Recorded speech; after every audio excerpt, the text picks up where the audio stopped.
이제 그 땅은 제 겁니다. 더는 어머니 뜻대로 안 돼요.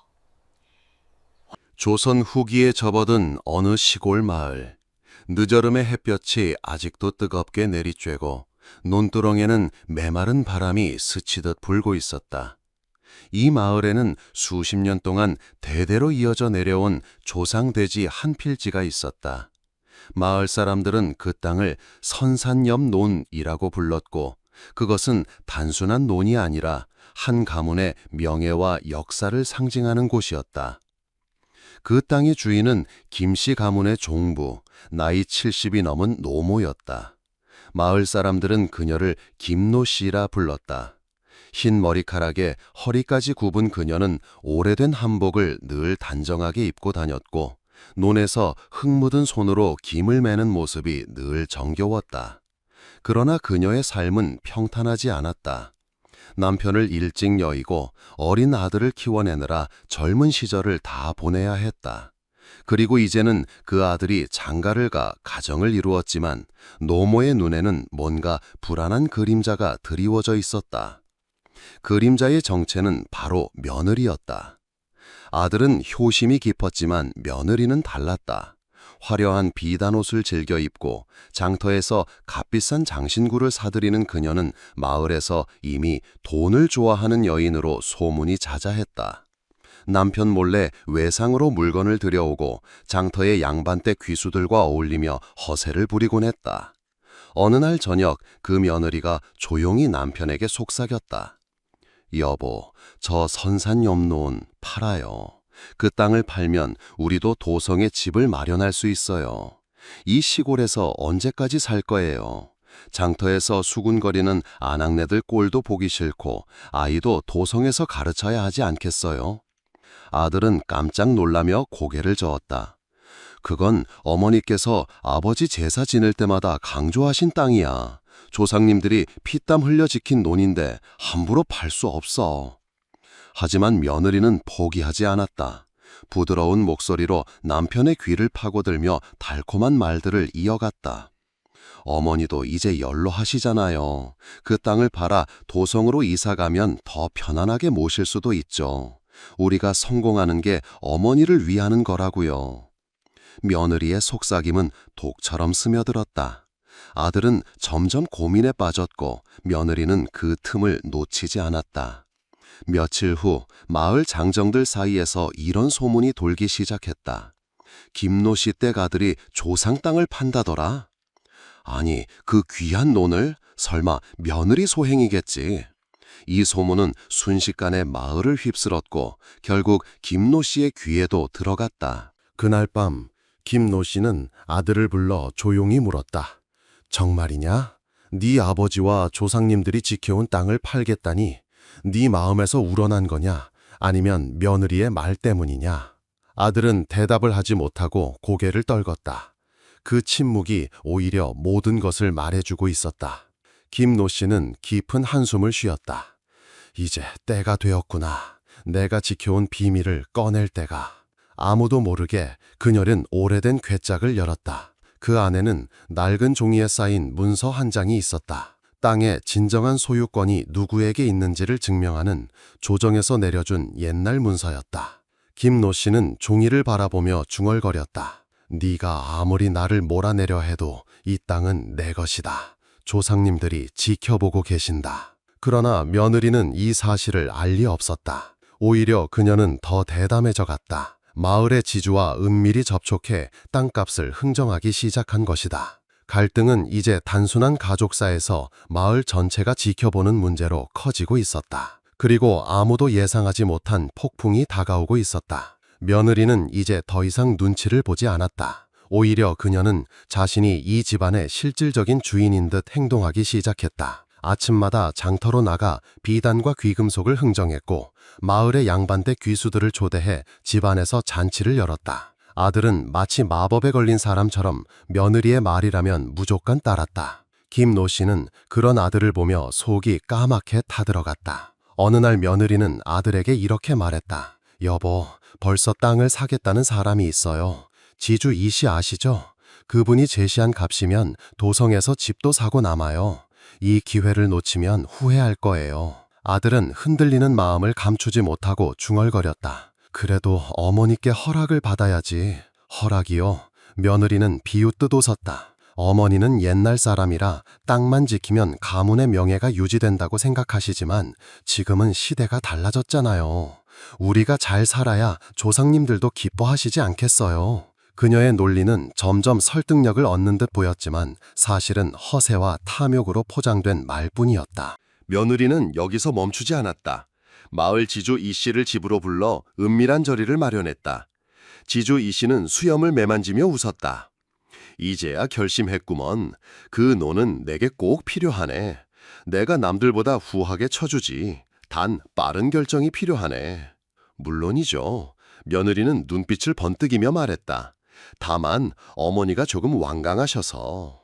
허허, 노인은 고집이 세지. 하지만 상관없네.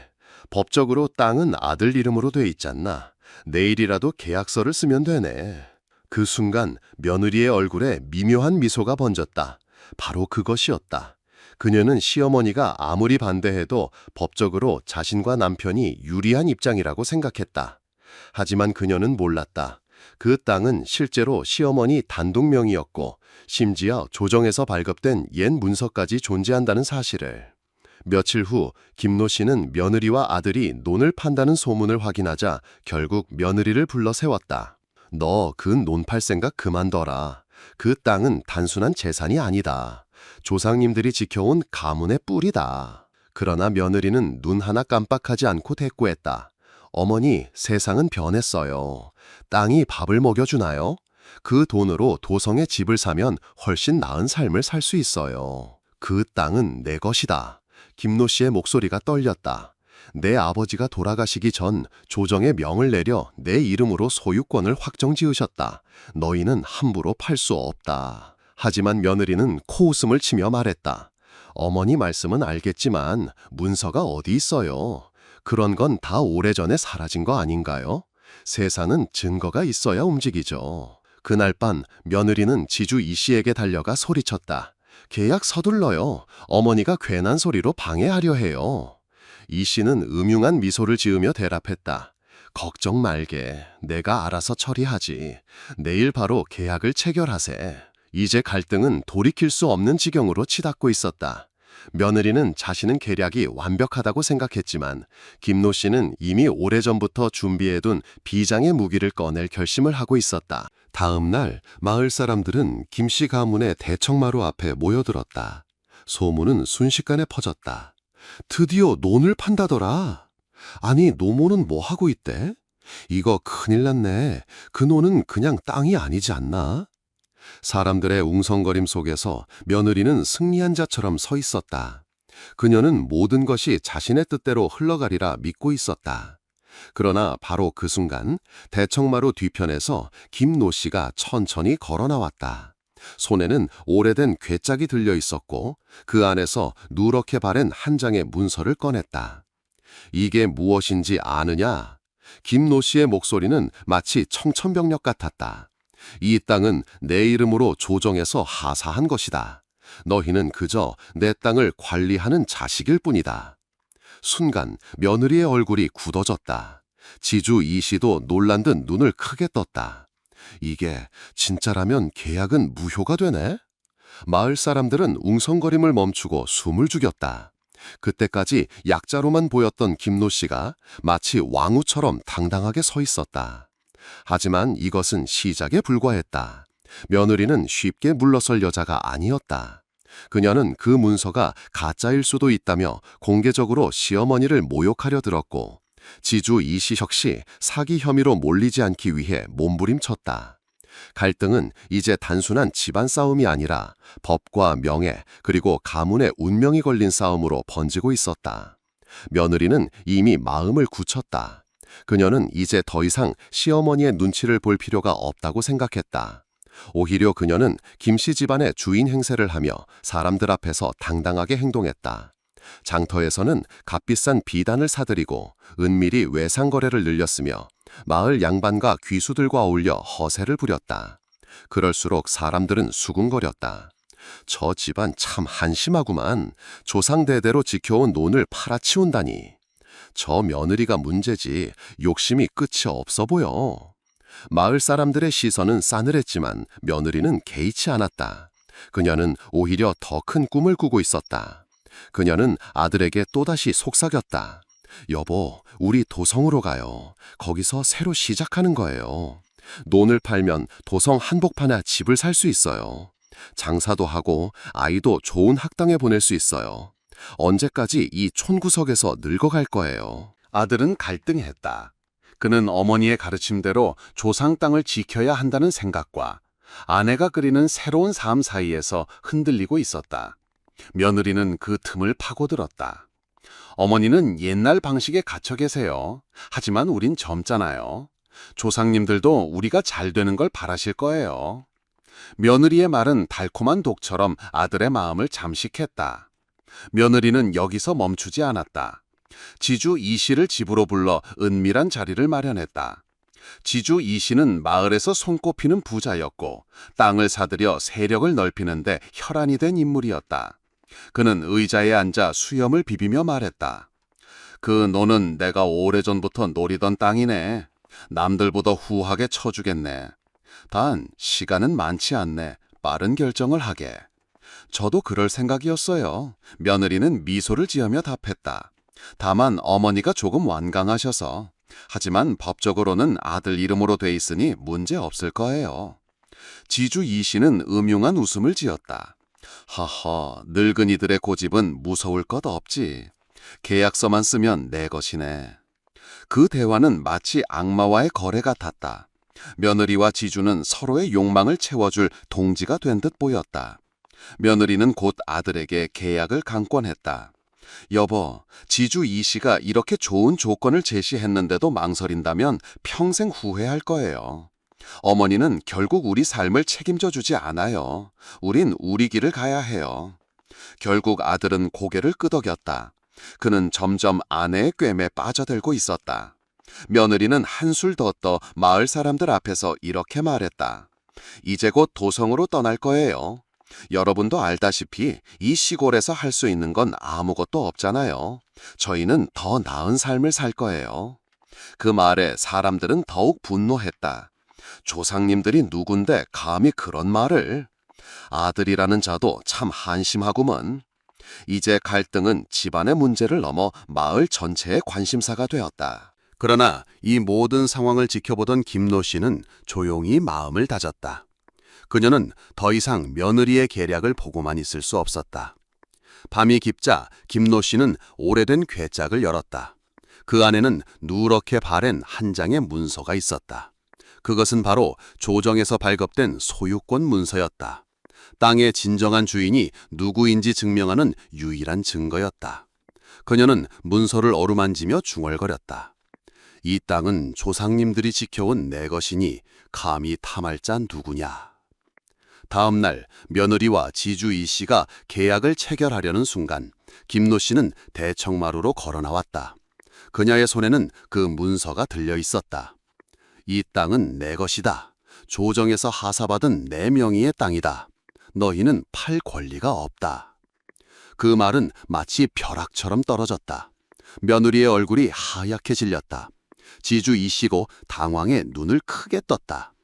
이게 사실이라면 계약은 무효네? 마을 사람들은 숨을 죽였다. 그동안 약자였던 김노 씨가 마치 왕후처럼 당당히 서 있었다. 그러나 며느리는 쉽게 물러설 여자가 아니었다. 증거라뇨? 저 문서가 진짜라는 보장이 어디 있어요? 오히려 가짜일 수도 있잖아요. 그녀는 공개적으로 시어머니를 모욕하며 문서의 진위를 문제 삼았다. 지주 이씨도 사기죄로 몰릴까 두려워 김노 씨를 압박하기 시작했다. 갈등은 이제 단순한 가족 싸움을 넘어 법과 명예, 가문의 운명이 걸린 싸움으로 번지고 있었다. 김노 씨는 잠시 눈을 감았다가 뜨며 말했다. 좋다. 진짜인지 가짜인지 모두가 보는 앞에서 밝히자. 나는 두렵지 않다. 그녀의 눈빛은 결코 흔들리지 않았다. 이제 판이 커졌다. 며느리와 지주가 짜맞춘 계략은 생각보다 더 위험한 방향으로 흘러가고 있었고 김노 씨는 오히려 그 싸움을 정면으로 맞받아칠 준비가 되어 있었다. 대청마루에 모인 사람들은 숨을 죽이고 있었다. 진짜일까? 아니면 그저 시간을 버려는 수작일까? 김노 씨는 대청 한가운데 서서 누렇게 바랜 문서를 높이 들었다. 이 땅은 내 것이다. 조정에서 직접 하사받은 명문으로 내 이름이 새겨진 땅이다. 내 남편이 살아계실 때 모든 절차를 거쳐 내 소유로 확정된 것이니 너희가 팔 수 없다. 그 목소리는 마치 세월을 이긴 강철 같았다. 하지만 며느리는 가만히 있지 않았다. 오히려 더 큰 소리로 비웃으며 말했다. 어머니, 그게 진짜라는 증거는 어디 있어요?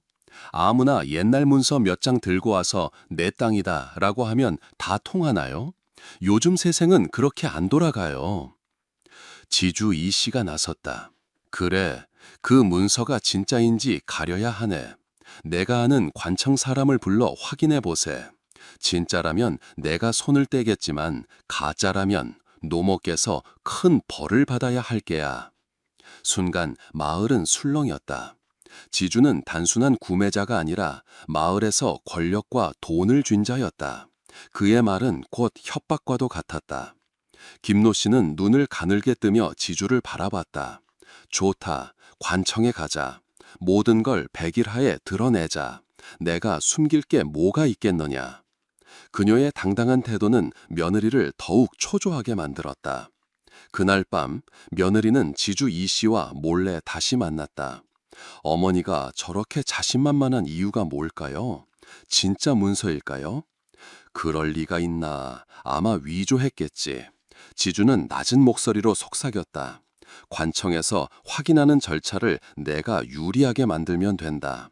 돈이 통하면 증거 따위야 얼마든지 바뀌지. 그들의 음모는 점점 더 교묘해졌다. 지주는 관청 관리에게 뇌물을 쥐어주기로 했고 며느리는 시어머니의 문서를 훔칠 방법을 고민했다. 며칠 뒤 김씨 집안은 관청에서 소환장을 받았다. 땅 소유권 문서 진위 확인을 위해 본가 대표는 관청으로 출도하라. 마을 사람들은 이제 이 싸움이 단순한 가족 간 다툼이 아니라 법적인 공방으로 비화됐음을 깨달았다. 출도 당일 김노 씨는 단정한 옷차림으로 관청에 들어섰다. 그녀는 굽은 허리에도 고개를 꼿꼿이 들고 있었다. 며느리와 아들은 그 뒤를 따랐다. 지주 이 씨는 이미 관청 사람들과 은밀히 대화를 나누고 있었다. 관청 관리가 문서를 받아들고 꼼꼼히 살펴보았다. 이 문서는 오래된 조정 문서가 맞으나 진위 여부를 더 확인해야 하겠네. 그때 며느리가 갑자기 말했다. 관청 나리님, 저 문서는 어머니가 최근에 급히 꺼내오신 거예요. 원래 없던 걸 갑자기 들고 오셨으니 위조가 의심되지 않겠습니까? 순간 방안이 술렁했다. 며느리의 발언은 단순한 의심이 아니라 시어머니를 범죄자로 몰아가는 음모였다. 김노 씨는 차분히 며느리를 바라보며 말했다. 네가 그렇게까지 할 줄은 몰랐다. 하지만 기억해라. 진실은 반드시 드러난다. 관청 관리는 이틀 뒤 문서의 최종 진위 판정을 내리겠다고 했다. 돌아오는 길 며느리는 속으로 웃었다. 이틀이면 충분해. 그 사이에 문서를 바꿔치기 하면 끝이야. 그녀는 몰래 지주에게 달려가 말했다. 오늘 밤이 기회예요. 문서를 손에 넣어 바꿔치기 해요. 그렇게만 하면 어머니는 거짓말쟁이가 되고 땅은 우리가 가져요. 지주는 음흉하게 웃으며 대답했다. 좋아. 오늘 밤 김씨 댁에서 작은 소동이 있겠군. 그러나 그들이 몰랐다. 김노 씨는 이미 모든 것을 예측하고 있었다. 그녀는 괴짝 속 문서를 미끼로 두고 진짜 문서는 다른 곳에 숨겨두었다. 그리고 그 사실을 아는 사람은 오직 그녀뿐이었다. 대청마루에 모인 사람들은 숨을 죽였다. 누구도 말을 먼저 꺼내지 못했다. 오래된 문서 한 장이 이토록 무거운 공기가 될 줄은 아무도 상상하지 못했다. 김노 씨는 천천히 대청 한가운데로 걸어나와 누렇게 바랜 문서를 높이 들었다. 이 땅은 내 것이다. 조정에서 직접 하사받은 명문이며 내 이름이 새겨진 땅이다. 내 남편이 살아계실 때 모든 절차를 거쳐 내 소유로 확정지은 것이니 너희는 팔 수 없다. 마을 사람들이 서로 얼굴을 마주보며 수군거렸다. 정말 그런 문서가 있었단 말인가?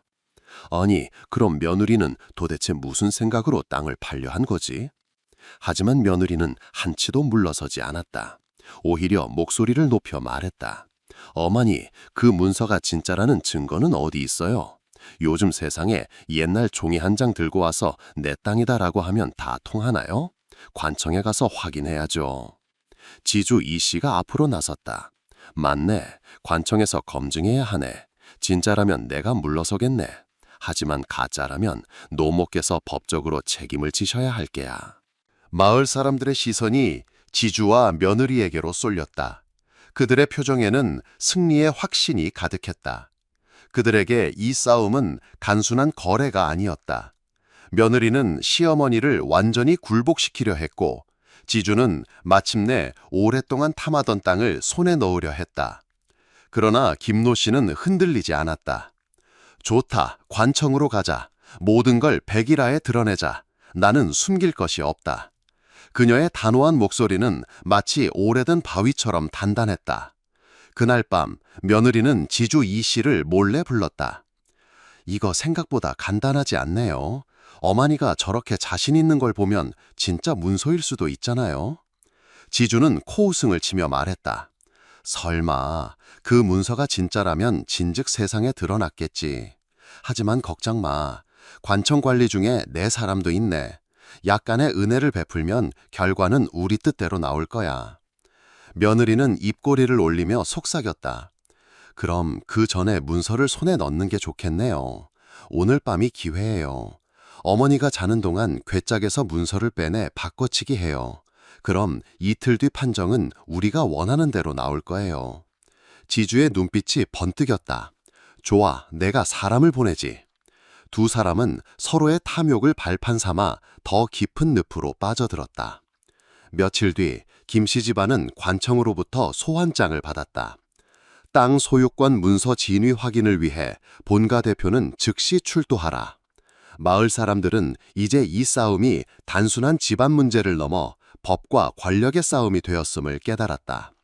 출두 당일 김노 씨는 깨끗이 손질한 옷차림으로 관청에 들어섰다. 굽은 허리였지만 고개는 꼿꼿이 들려 있었다. 며느리와 아들은 그 뒤를 따랐다. 지주 이 씨는 이미 관청관리와 은밀한 대화를 나누고 있었다.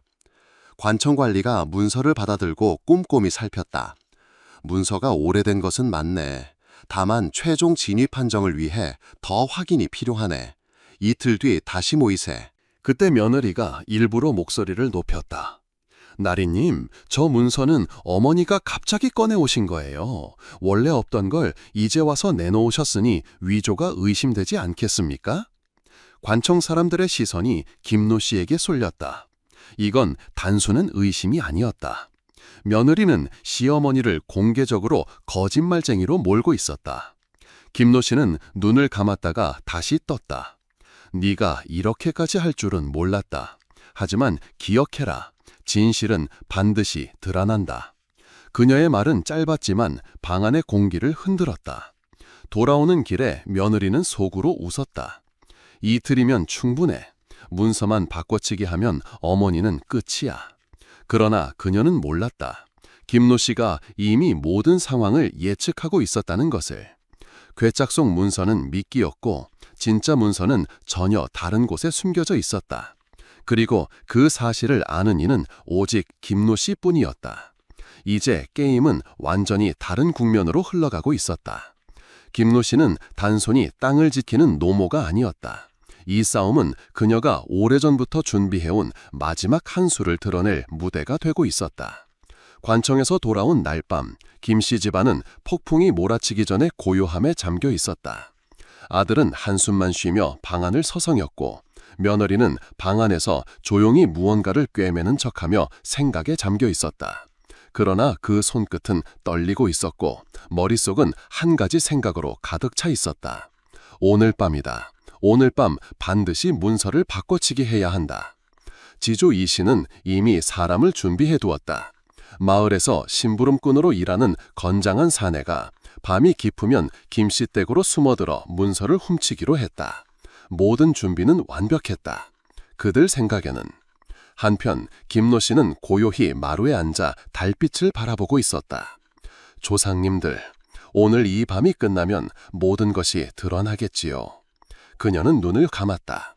그리고 다시 뜰 때 그 눈빛은 더 이상 흔들리지 않았다. 밤이 깊자 그림자 하나가 김씨 집 담장을 넘었다. 지주가 보낸 사내였다. 그는 소리 죽여 궤적이 있는 방으로 들어섰다. 며느리는 미리 준비한 핑계로 시어머니를 다른 방으로 유도해 보았고 모든 것이 순조롭게 흘러가는 듯 보였다. 사내는 궤짝을 열고 문서를 꺼냈다. 이거군. 그는 그것을 멀리 도송으로 가져가 위조 문서와 바꿔치기 할 예정이었다. 그러나 사내가 방을 나서려는 순간 거기서 멈춰라! 낮게 울리는 목소리가 방 안을 가득 메웠다. 사내는 소스라치게 놀라 뒤를 돌아보았다. 그곳에는 김노 씨가 서 있었다. 손에는 등잔이 들려 있었고 그녀의 얼굴에는 두려움이 아닌 단호함이 깃들어 있었다. 네가 무엇을 훔쳤는지 아느냐? 조상들의 명예요. 우리 가문의 뿌리다. 사내는 얼어붙은 채 아무 대답도 하지 못했다. 그 문서는 미끼다. 김노 씨는 서늘한 목소리로 말했다. 진짜 문서는 네 손에 없는 것을. 사내는 혼란스러워하며 문서를 내려다봤다. 그때 방문이 열리며 마을 유지 몇 명이 들이닥쳤다. 그들은 김노 씨가 미리 불러둔 증인들이었다. 이게 무슨 짓이요? 도둑질이구만. 사내는 순식간에 붙잡혔고 며느리는 방에서 뛰어나왔다. 이게 무슨 일입니까? 그녀는 울먹이는 척하며 외쳤지만 김노 씨는 냉정하게 그녀를 바라봤다. 네가 꾸민 일이다. 지주와 결탁해 내 문서를 훔쳐 위조하려 했지. 마을 사람들의 시선이 며느리에게 쏠렸다. 그녀는 필사적으로 변명했지만 이미 분위기는 돌이킬 수 없었다. 다음 날 이 사건은 그대로 관청에 보고되었다. 지주 이 씨는 관청 관리에게 돈을 먹인 사실까지 들통날까 두려워 얼굴이 하얗게 질렸다. 며느리는 눈물로 호소했으나 김노 씨는 한마디만 던졌다. 네 욕심이 가문을 팔 뻔했다. 관청은 며느리와 지주 이 씨를 모두 조사하기로 결정했고 문서는 다시 한번 진본 검증 절차에 들어갔다. 이제 모든 것은 판가름날 준비가 되어 있었다. 그리고 김노 씨는 조용히 마지막 카드를 꺼낼 준비를 하고 있었다. 관청에서 돌아온 저녁, 김씨 집안은 숨막히는 정적 속에 잠겨 있었다. 아들은 마루 끝에 앉아 손가락만 만지작거리며 한숨을 내쉬었다. 그 얼굴에는 아내와 어머니 사이에서 갈피를 못 잡는 이의 고뇌가 역력히 묻어났다. 며느리는 부엌에 앉아 바느질하는 척했지만 그 손길은 심하게 떨리고 있었다. 바늘 끝이 천에 박히지도 못하고 허공만 찌르는 모양새였다. 오늘 밤이야. 오늘 밤만 성공하면 모든 게 끝나. 그녀의 머릿속은 한 가지 생각으로만 가득 차 있었다. 그 시각 지주 이 씨는 이미 사람을 준비해두고 있었다. 마을에서 심부름꾼으로 일하며 잔심부름으로 먹고 살던 건장한 사내가 오늘 밤 김시댁 담을 넘을 예정이었다. 지주는 그에게 단단히 이르며 돈주머니를 쥐어줬다. 소리 없이 다녀오게. 문서만 손에 넣으면 그 뒤는 내가 알아서 처리하네. 사내는 욕심 어린 눈빛으로 고개를 끄덕였다. 깊은 밤이 되자 집안은 완전히 고요해졌다. 달빛이 마당을 비추고 부엌에서 새어나오는 등잔불만이 방안을 비추고 있었다. 며느리는 어머니가 깊은 잠에 들기를 기다리며 숨을 죽였다. 그리고 조용히 중문을 열어놓았다. 사내가 들어오기 쉽게 하기 위해서였다. 잠시 후 그림자 하나가 담장을 넘었다. 사내였다. 그는 마치 고양이처럼 소리 없이 안으로 스며들었다. 이제 끝이야. 며느리는 긴장된 숨을 내쉬었다. 사내는 곧장 궤짝이 있는 방으로 향했다. 오래된 나무 궤짝은 삐걱 소리를 내며 열렸다. 사내는 그 안에서 문서를 꺼내며 속삭였다. 이거군. 그는 문선을 품에 넣고 돌아 나오려 했다. 하지만 바로 그때 거기서 멈춰라! 낮고 단단한 목소리가 어둠을 갈랐다. 사내는 비명을 지를 뻔하며 돌아섰다. 방 한켠에서 등잔불이 켜졌고 그 빛 아래 김노 씨가 서 있었다. 그녀는 허리가 굽었지만 그 눈빛만은 칼날처럼 날카로웠다. 네가 무엇을 훔쳤는지 아느냐? 조상들의 피와 땀이 담긴 가문의 명예다. 사내는 당황해 어물거렸다. 저는... 김노 씨는 천천히 걸어나와 사내 앞에 섰다. 그 문서는 미끼다. 그녀의 목소리는 서늘했다. 진짜 문서는 네 손에 없다. 그건 네놈들 욕심을 유인하려고 일부러 괴짝에 넣어둔 것이니라. 사내는 눈을 크게 뜨며 멈칫했다. 그 순간 대문이 벌컥 열리며 마을 유지들과 장정들이 들이닥쳤다. 김노 씨가 미리 불러둔 증인들이었다. 뭐야, 이게 무슨 짓이야? 밤중에 도둑질이구먼. 사내는 순식간에 붙잡혔다. 그때 며느리가 울상으로 방으로 뛰어들어왔다. 어머니, 이게 대체 무슨 일입니까? 그녀는 눈물을 글썽이며 모른 척했다. 그러나 김노 씨는 차갑게 며느리를 바라보며 단호히 말했다. 네 짓이다. 지주와 결탁해 내 문서를 훔쳐 위조하려 했지. 조상님들이 너를 보고 얼마나 한탄하시겠느냐. 방 안은 일순 정적에 휩싸였다. 마을 사람들의 시선이 며느리에게 꽂혔다. 그녀는 필사적으로 손사래를 치며 변명했지만 이미 누구도 그녀의 말을 믿지 않았다. 이튿날 새벽, 이 사건은 그대로 관청에 보고되었다. 지주 이 씨는 관청 관리에게 뇌물을 먹인 사실까지 들통날까 두려워 얼굴이 백지장처럼 질렸다. 며느리는 무릎을 꿇고 눈물로 용서를 빌었지만 김노 씨는 냉정하게 한마디만 남겼다. 네 욕심이 가문을 무너뜨릴 뻔했다. 관청은 며느리와 지주 이 씨를 모두 소환해 조사를 벌이기로 결정했고 문서는 다시 한번 정식 검증 절차에 들어갔다. 그러나 누구도 몰랐다. 김노 씨가 아직 마지막 한 수를 남겨두고 있다는 것을. 그녀는 오래전부터 모든 상황을 예상하고 있었고 진짜 반격은 이제 막 시작되려 하고 있었다. 관청의 신분날 마을 사람들은 일찍부터 모여들었다. 대청마루 앞은 장터처럼 붐볐고 모두가 한마음으로 수군거렸다. 오늘이면 결판이 나겠지. 노모가 이기면 참 통쾌하겠구먼. 아니면 그 지주놈이 또 무슨 짓을 할지도 몰라. 김도 씨는 굽은 허리에도 단정한 옷차림으로 관청에 들어섰다. 그 뒤로 아들과 며느리가 따라섰다. 며느리는 억울한 척 눈물을 글썽였지만 이미 마을 사람들 사이에서는 그녀를 향한 불신이 깊게 자리 잡고 있었다. 지주 이 씨는 얼굴에 여유를 가장했지만 손끝이 계속 떨리고 있었다. 관청 관리가 입을 열었다. 김 씨 가문의 논소유권에 대한 문서 진위 여부를 검증한 결과를 발표하겠다. 모두가 숨을 주겠다. 해당 문서는 조정에서 정식으로 하사된 문서가 맞다. 김 씨 부인의 단독 소유임이 확인되었다. 순간 방안이 술렁였다. 김노 씨는 고개를 숙여 조용히 중얼거렸다. 조상님들 지켜주셨군요. 그러나 지주 이 씨가 벌떡 일어났다. 이럴 수가, 분명 문서가 바뀌었을 텐데. 그의 말은 관청 관리의 눈빛을 싸늘하게 만들었다. 지주 이 씨, 지난밤의 절도 시도와 관리 매수 혐의가 이미 조사에 착수되었다. 억울함을 주장하려거든 정식으로 신문을 받으라. 이 씨의 얼굴은 순식간에 백지장처럼 질렸다.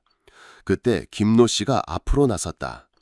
여기 모인 이들 앞에서 한마디만 하겠습니다. 내가 어찌 이런 자식과 며느리를 두었는지 가슴이 찢어진다. 하지만 조상들의 뜻을 팔아먹으려 한 자들에겐 반드시 그 죗값을 치르게 하겠다. 그녀는 잠시 며느리를 바라보았다. 그 시선에는 분노와 연민이 함께 담겨 있었다. 내 욕심이 너를 망쳤다. 하지만 뉘우친다면 나는 여전히 네 시어머니로서 길을 보여줄 수 있다. 이 땅은 돈으로 사고 팔 수 있는 게 아니라 피와 땀으로 지켜야 할 가문의 뿌리다. 며느리는 고개를 들지 못하고 눈물만 흘렸다. 관청은 지주 이 씨에게는 사문서 위조 및 절도 미수 혐의로, 며느리에게는 공모 혐의로 각각 처벌을 내리기로 결정했다. 아들은 관청 앞에서 무릎을 꿇고 어머니께 머리를 조아리며 울먹였다. 어머니, 제가 어리석었습니다. 제 잘못을 용서해 주십시오. 김노 씨는 한숨을 내쉬며 아들을 일으켰다. 사람은 누구나 실수할 수 있다. 하지만 가문과 조상을 팔아먹는 일은 다시는 용납하지 않겠다. 마을 사람들은 박수와 환호를 보냈다. 그들 모두가 이 늙은 부인의 강인함과 지혜에 경의를 표하고 있었다. 며칠 후 지주 이 씨는 관청의 판결로 재산 일부를 몰수당하고 마을에서 쫓겨났다. 며느리는 관청의 처벌은 피했으나 김노 씨에게 용서를 구하고 평생 그 땅을 지키는 일로 속죄하게 되었다. 김노 씨는 다시 논둑에 앉아 하늘을 바라보았다. 조상님들, 이제 안심하십시오. 이 땅은 여전히 우리의 것입니다. 바람이 논 사이를 스치며 속삭이는 듯했다.